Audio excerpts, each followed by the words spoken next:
Welcome again, ladies and gentlemen. And, it's such an exciting time for all of us, like, like what the panelists that we had in the speakers that we had in the other session, they were talking about. Very exciting times because on one hand, we have this entire climate change, imperative addressing that.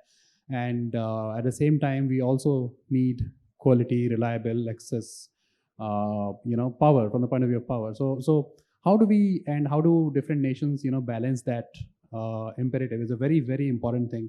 And what an extinguished, what a really, really extinguished set of speakers that we have today for this panel on with a focus on, where are we headed after COP26, right? The panelists have all been introduced. Let me start this discussion by asking Mr. Bagai, what is when you look at India's climate commitments, right? A lot has been talked about them in the past some time, INDCs, and on top of that, we had COP26, announcements. Where do you think India stands, right, when it comes to its international climate commitments? To what extent we have kind of, been able to cover the ground, on those commitments, and what is the way ahead? Very broadly speaking, yeah. No, thanks, and I wanted to also thank Economic Times for giving UNEP this opportunity to participate in this very important summit. And a very pertinent question you've raised. And if I just highlight the narrative that is normally being at a global level being talked about, is that India is probably one of the very few G20 countries that would be able to meet their NDC commitments within the time framework that has been set.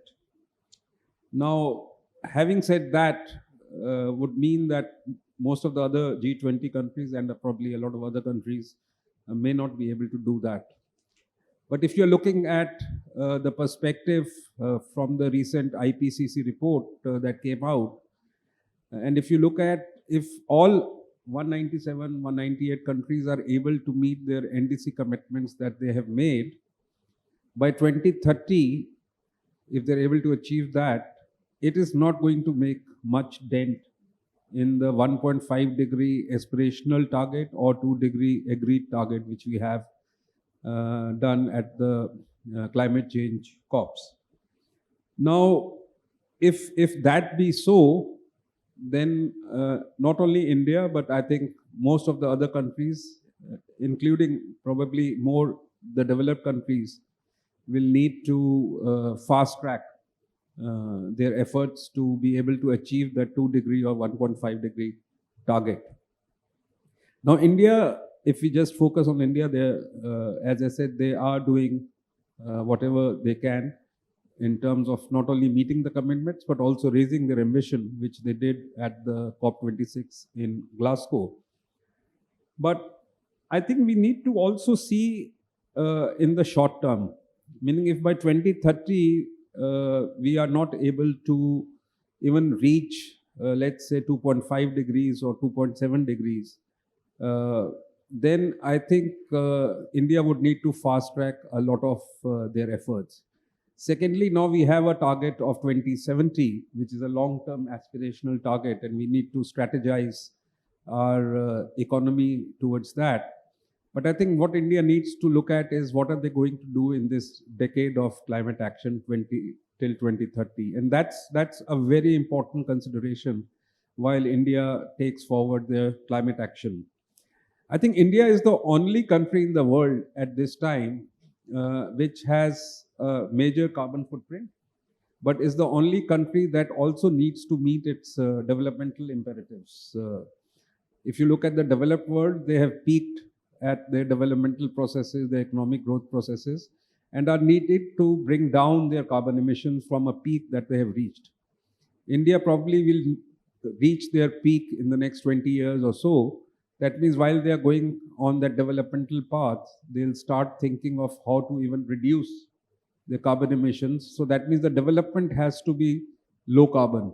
And that's not a very easy thing to look at. So I think India has a very big challenge in front of them to meet the aspirations of the vulnerable parts of the society, yet try to meet the international commitments. Thank you for those initial comments, Mr. Bagai. So I think the two main things that I think are the key takeaways from that.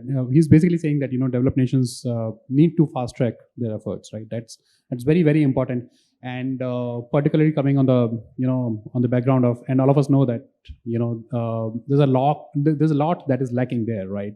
But of course, commitments are made, and we'll see where it goes.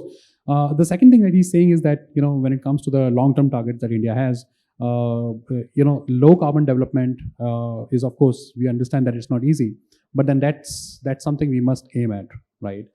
So before we move to the next speaker, and I've just been informed that the chief guest of this event, the Honorable Minister, Mr. R.K. Singh, he's on his way, and he's likely to reach here in the next 2 minutes. So we'll maybe start with the next speaker, and if he comes, we'll have a speech by him, we'll have his address, and then we resume the session with your permission. Yeah. So the other thing, Mr. Bagai, that I wanted to ask you is, you've talked about these net zero, announcement that India made, right? It's very, very ambitious targets that we have set. What is the role of kind of a subnational, so to speak, action? What is the role? What is the cost of it? If you could, and how would UN and UNEP looks at that? And what's your opinion on that? See, most of these international agreements are basically done within our federal structure, and it's true for all other countries also. Most of these international agreements are agreed by the government of the country, by the central government in our case. But the action has to take place on the ground to meet those international agreements. And that's where the subnational entities become very important, because they have to implement whatever international agreements have been reached by the government of India. And if you see the whole international negotiation process, the subnational entities, and I'm even talking of not only state governments, but cities, for example, city administrations, are hardly involved in this whole process. And to translate an international agreement into a national commitment needs policy, a national policy, but it also needs major implementation of that policy at the state government level, at the city level, and even at the rural level. So I think they are the ones who will translate or who will implement whatever we agree globally, and their role needs to be really very, very important, and a lot of focus needs to go there. We also see that, and Vibha is here, who works very closely with the state governments, and we have industry representatives here.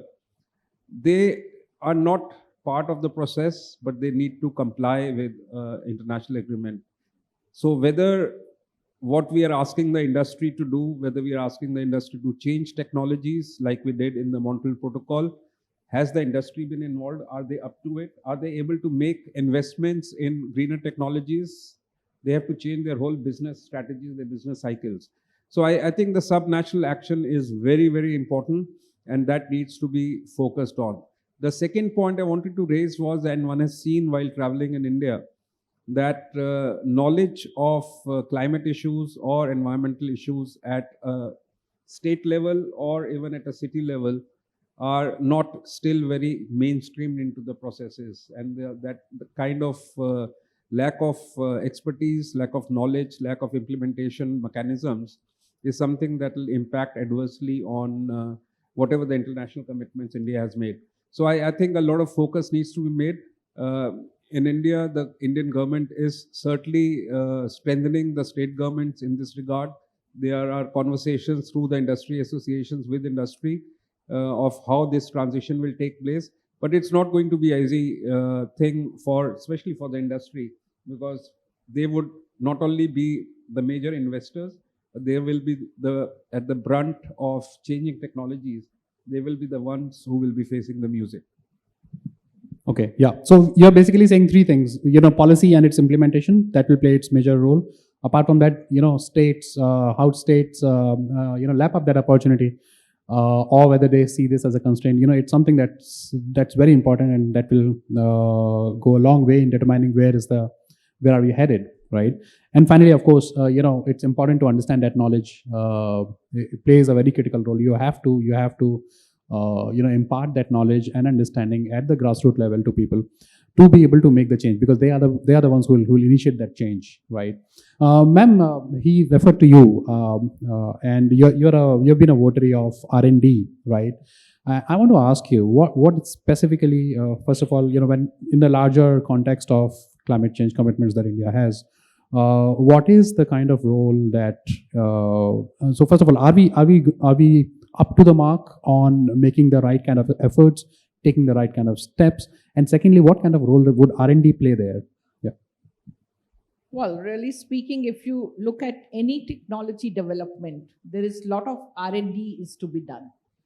Today, we are talking of technologies. I should say the pace of technology development is so fast that really speaking, industries are afraid of making investments, because somewhere they know tomorrow's technology is going to be better than what it exists today. If we take example of photovoltaics, the rate of production or even the infrastructure cost was so high 5 years back versus what it is today. So, and then we don't know which technology, because it's not just like if we take example of electric vehicles, great thing today, but we don't know 10 years from now, will it be hydrogen or EV will still remain in the market. But then other thing I would like to say that if we look at technology development, it is done more by the Western countries, the cash-rich countries, and technology development in most of the renewable energy sector, it is being done there. India as a country, we can't simply adopt it the way it exists today. Our industries are very different. The size of the industry is different, and we simply can't adopt it the way it comes. We have to maneuver it to make it suitable for our own needs. And one important aspect is that India is a country of small and medium enterprises. So you can't leave them in the race, because they should also have access to best of the technology. And that is where I feel that there is a very important role to be played by R&D institutions. There is need to set up center of excellence, because it's not technology alone. It is how do you adopt that technology. There will be glitches in adopting any technology. So how soon you can rectify it. So it is indigenization of the technology which is required. It is that no technology is perfect, and you have to keep eye on what other technologies are on the radar. So, and then it is the life cycle analysis, because what will happen to the large number of solar panels once they complete their life? So you have to start R&D in that direction as well. So R&D has to play, I should say, its heart of the technology, and therefore one must ensure that we keep on investing in R&D. Yeah, that's very well said. And globally, India is not really known as a nation which is as a grand track record of investment in R&D, right? A lot of that has changed in the past some time, no doubt about it. But yes, the kind of contribution that we make from our capex point of view to R&D is still a long way to go. But you're basically saying that we have to understand that from a tech perspective, we can't just import the tech as it is, right? We have to customize it, tailor make it for our own needs, right? For that to be effective in the long run. With efforts like having dedicated centers of excellence, etc. So that's very well said. Let me move on to Mahesh now. Mahesh, you're a very well-known speaker on issues related to low emission tech, etc. And that's also because of your expertise and GE's own profile on these things. I want to understand from you. We are living in a VUCA world, right? There's a lot of volatility, uncertainty, etc., in today's times, and to a very large extent, that's also percolated to the energy sector. It has its own impact. First of all, what kind of the kind of volatility that is there in the market today? How do you see that impacting the decarbonization agenda of the nation? First of all, if you could answer that, yeah. Thank you, Sudheer. A pleasure to be here, and thanks to the Times Group for the opportunity. If anything else, the pandemic and the current geopolitical situation has actually really accelerated the need for energy self-dependence. We even heard the Prime Minister last 15th of August, he mentioned about the 2047 vision, which is a fabulous vision. But now what we are living in the current geopolitical situation, I think there is more need for self-dependence. And that will mean both the acceleration from fossil to non-fossil, but also the acceleration of higher generation. We definitely believe, Sudhir, that across the entire infrastructure, you asked the question in terms of the impact on energy, impact on the power generation sector. Across the entire value chain, we will have to accelerate the technology efforts that Vibha mentioned. Also, the generation focus, which means the capacity that you install, is it highly efficient? Is it generating more? You cannot, and with all humility, you just cannot go with the solar gigawatts that we have installed or the wind gigawatts that we have installed. While that matters, is it generating at the pace that Mr. Bagai mentioned to achieve the 2030 targets? Otherwise, we will start falling short. So, unfortunately, as much as the geopolitical situation has forced it upon us, but I think this is definitely an accelerator for all of us to drive towards self-dependence. And one quick comment, if I may make, in terms of the R&D and technology that Vibha mentioned, I think there are significant opportunities that exist for the Indian companies, but also for the large technology global companies like us to bring the globally successful technology innovations and make them adaptive to the Indian conditions. And this will mean that when you come to the wind energy, when you come to the grid transmission distribution, when you come to the gas power, we will be able to adapt to the hydrogen that will come in the gas turbines. We'll be able to adapt to the lower and lower wind speeds that you will see. So one would give confidence that even the large technology leading high-tech industrial companies like GE would be able to take what we have. And the best part is we are not insulated from the Indian market conditions. We are very proud of innovating and making in India for India and the world. So the talent, the engineering, technology, research work that we do is definitely applicable. And I think that should give a lot of confidence for the nation to drive towards the self-dependence that I mentioned. Okay. Yeah. Thanks, Mahesh. You're basically saying that there's a need for self-dependence in the context of having technology. And I think that's something we can also extrapolate to equipment side also. And you're saying despite all this, transition that the world and the energy sector is going through, it's in fact going to be an accelerator, right, of this larger trend of self-dependence. And that's something we must aim for.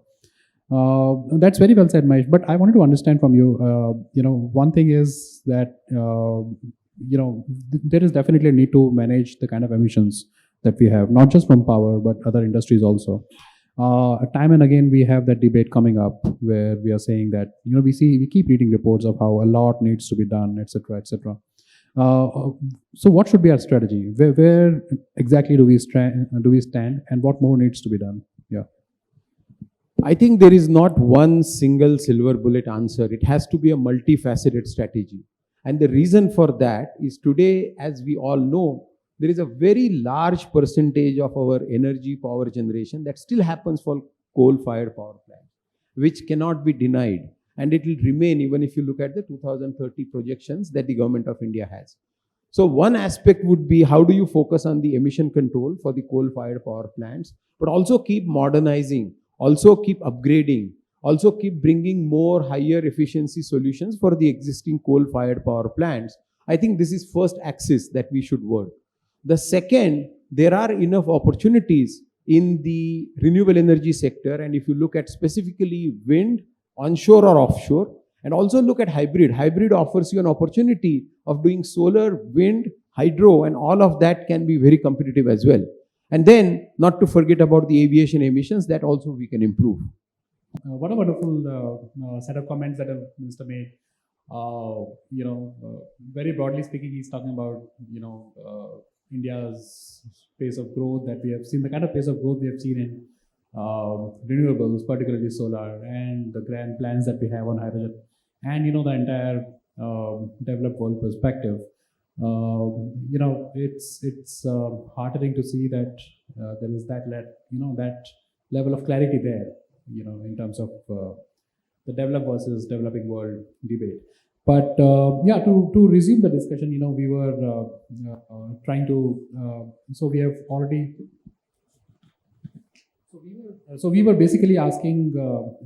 We were just done with the comment by Vibha ma'am about R&D, and then Mahesh talked about the need for self-dependence, and in this volatile world, how that itself is an accelerator for self-dependence, etc. The other thing, finally, Mahesh, you were almost about to finish your comments about low emission technology across industries. Do you want to do that here? Thank you, Sudheer. I think it was timely to hear a lot of these strong comments from the Honorable Minister. There are two or three things, and I'll just continue from the comments where we left, that there are different facets of emission. We spoke about the coal-fired power plants, and I think that the emission controls, the efficiency upgrades is the approach that we will have to take, and we will continue, as even you look at 2030, we need to continue that upgradation, efficiency, and emission controls. The second aspect I was about to mention when the Minister walked in is about the hybrids. So wind and solar in isolation can give you so much of plant load factor. Wind can give you 40-45%. Solar can give you 20, 21, 22%. But the moment you add the hybrid solution, then you have round-the-clock power. And then that offers you a range of fuels to do hybrid solutions. You can have customized solutions for wind, solar, and hybrid controls architecture.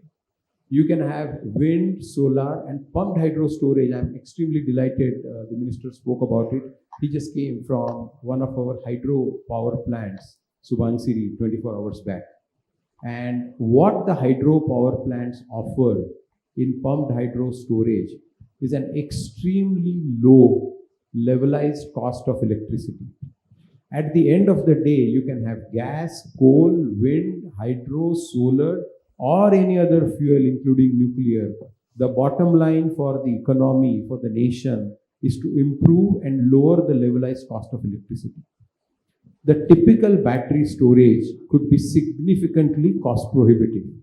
Those technologies will improve, and they will definitely come to a more bearable cost point. But today, the pumped hydro storage technology that we have and the resources that we have in the nation can bring a fabulous hybrid solution using pumped hydro storage at a very, very low levelized cost of electricity. So I think these are the avenues that we should pursue when it comes to the wind, solar, pumped hydro storage, hybrid solutions. The last but not the least is the hydrogen. We have huge gas turbine capacity today in India, which is not able to afford the cost of natural gas, which lands in India today. But as we move to hydrogen, you will need the gas turbine technology to accept, accommodate, and run hydrogen efficiently. Today, the technologies that we offer can take 50-60% of hydrogen in the fuel mix, but we have a very clear path. And this is the comment, Sudheer, I was making, that we can benefit from the technology and innovation we do globally and bring it to adapt to the Indian needs. So we have a path over the next several years to take the hydrogen acceptance in the gas turbine technology up to 100%. So as I mentioned, it's a multifaceted approach, but I wanted to cover all the major areas of fuels that can help us over the next several years. Thank you, Mahesh. One thing that I immediately want to ask you is, it's a great comment, but so we're talking about hybrid power plants, right? And all of that. We're talking about a lot of really high-tech kind of interventions. But my point is the grid ready, right? We know that a lot of work has happened in our country on grid side in the past few years. The market has changed significantly. New technology has come in. Policy has changed, etc., etc. But despite that, right, we have just seen a slight change in demand patterns, and the regional grids collapse. Not entirely, of course, but we see a lot of these blackouts, etc. So is the grid ready? Where do we stand on that front? What more needs to be done? Because that's the kind of the practical problem that you're going to face when you induct so much of this technology, so much of technology in a short period of time, particularly with the kind of demand and seasonal patterns that we have. It becomes very difficult to manage all of that. Are we ready? It's a very valid ingredient of the recipe, and thanks for reminding. I covered all the fuels, but I didn't mention about the grid. We all have to remember, the minister said about the 500 gigawatts, and let's say we are at 200, 250 ballpark. We have to add 250, 300 in the next 8 to 9 years. At the same time, we have to remind ourselves that equal capacity of grid transmission distribution, one capacity, but also balanced grid to support that growth also has to be borne in mind. So absolutely fair point, Sudheer.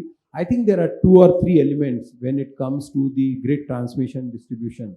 One is the green corridors, the one grid, one nation. The Prime Minister speaks about it. The Honorable Minister spoke about it just now. But having the capacity to bear this addition that we are talking about by 2030 is one element. The second element is the infirmity or infirmness of the wind and solar that comes.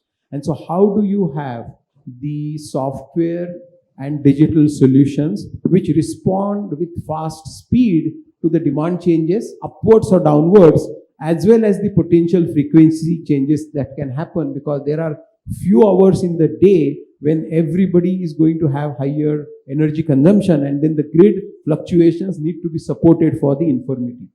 So one is the capacity, second is the grid balancing and the firming solutions through the digital solutions. I think we'll have to keep an eye on that. One definitely believes that the progress that we have made on the capacity and the green corridor being one of the primary focus areas, but a very good point by you that as we look at the capacity and generation increase, we equally have to keep an eye and upgrade the lines that we have, but also the balancing through the software. Thank you. Thanks, Mahesh. Moving on to Nikhil here from Schneider. That's a multinational company working across different facets of the energy industry and across nations. Now, I want to understand from you how do you look at the the kind of net zero commitment that we have made, India has made. It's very ambitious, right? Are we ready for that? To what extent that's linked to the kind of larger sustainability challenge sustainability challenge that we need to manage? How do you look at it? What's your perspective on that? Yeah, so first of all, thanks for having me over here, and it's a privilege to be part of this distinguished panel. Climate change is obviously the pressing issue for this generation, right? We all agree. Never before in past we have talked so much about this. Now today we are talking about. As a good part is that there is awareness, and we say that let's go and do something. That's a good part, and a not so good part, which is I would not call it a bad, but not so good part, is the pace at which we are accelerating globally, and so much in India. Because if this pace, what actions are being taken everywhere, if we continue, we are going to miss that magical figure of restricting 1.5 degrees centigrade change by the timeline. So obviously, everyone needs to accelerate by 10x speed. Okay, that's the reality. Having said that, we are also looking at the market where we are saying that we see the world in future as all electric, all digital. All electric because it's the green form, so electricity make energy green, the waste vector for energy, and digital because it makes electricity smart. And that's where we are saying that India is doing a commendable job on renewables, on the supply side, on the source side, and everyone is talking about it, which is a proud for us as a nation. A lot needs to be done on demand side and the way we manage electricity.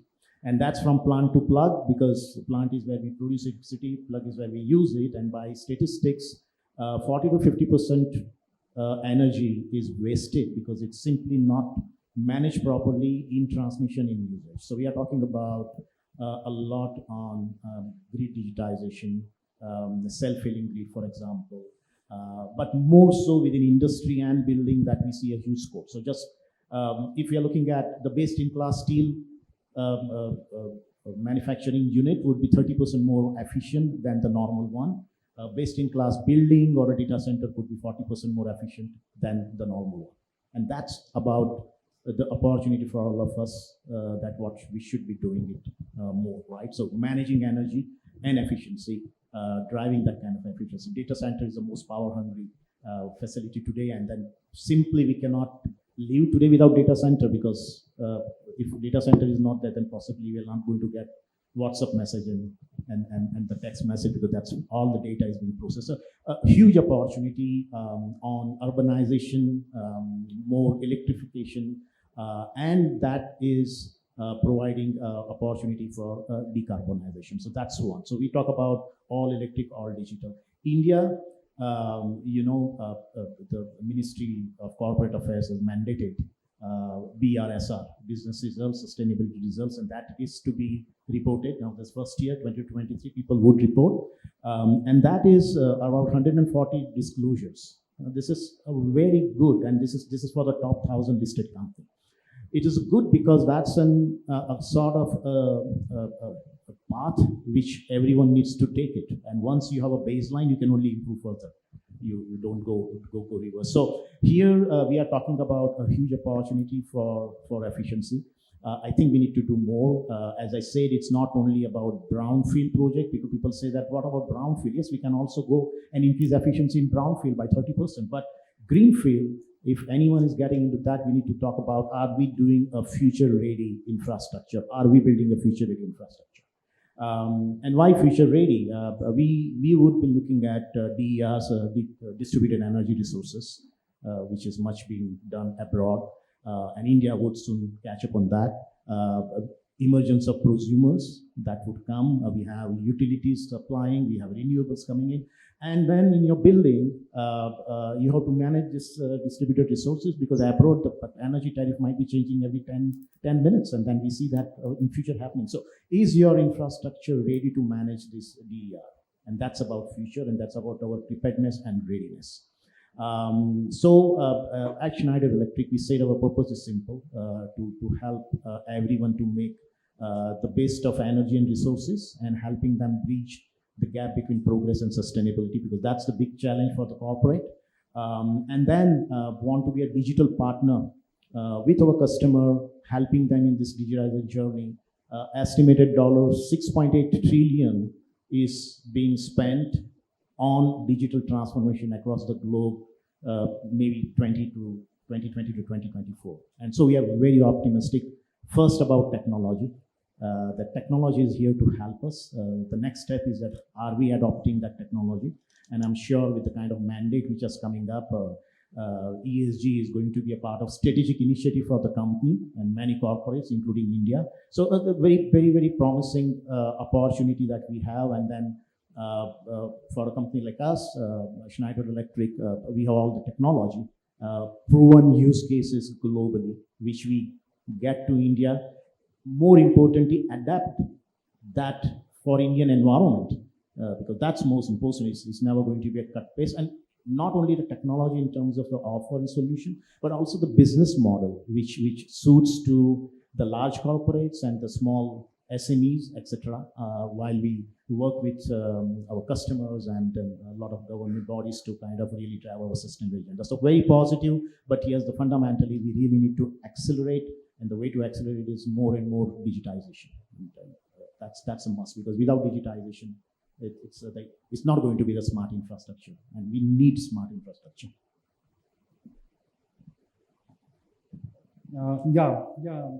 That's right, Nikhil. And I also wanted to ask you more about maybe Schneider's own plans on sustainability front. But probably you've covered that, right? Or if you want to add something. Yeah. So a lot, because part of a global company, we are driven. What we do globally, and India is one of the fourth hub for Schneider Electric in terms of R&D, manufacturing footprint, and looking at the customers, right? So obviously we are chasing the dream. We have been part of Compact company for many years, and then we are also part of RE100. So a lot of initiative that we drive. But what we are doing is it's never enough that what we do ourselves. We have to look at end to end, which says that including our supplier, looking at their fleet and their carbon footprint, at the same time our own carbon footprint, and then we have taken bold pledge. So I will not go into those details, but that's something. The second thing is helping our customer. We recently started, I would like to talk about Green Yodha program in India, which we are very proud of. And the Green Yodha is generating awareness, doing a mass movement, starting from school to the large corporates, and they are joining the fight and awareness with us, taking bold pledge on sustainability, and then they are Green Yodha. And then we have seen large corporate like PepsiCo, USC Global, Nestle, Haldiram, Airtel, all of them, they are joining this Green Yodha movement. So you can join this fight as an individual, as a corporate, and that's something which is good. We aim to get almost more than 75% of revenue from what we call green product, which once again, much to do with sustainability. So all out effort, and India provides an excellent opportunity. Yeah, thanks, Nikhil. You talked about opportunity, and I must say that there is a lot of opportunity that exists, because if you come to think of it, we are a nation that still has 25% AT&C loss levels, right? That means straight away, 1/4 of the power we are supplying is just not. It's just going. It's not built. It's either lost technically or not built properly. That's a lot of waste, right? So in a setup like that, of course, a lot of opportunity exists for data science, digitalization, etc., etc. But that's also a lot of food for thought for all of us, perhaps. But anyway, very nice comments we have got from all the panelists, and I think it's time to wrap it up, the discussion. Absolutely fantastic takeaways we have here. We had Mr. Bagai, who started the discussion by saying how laudable the target is, the net zero target that India has, and but we have to remember that low carbon development is not easy.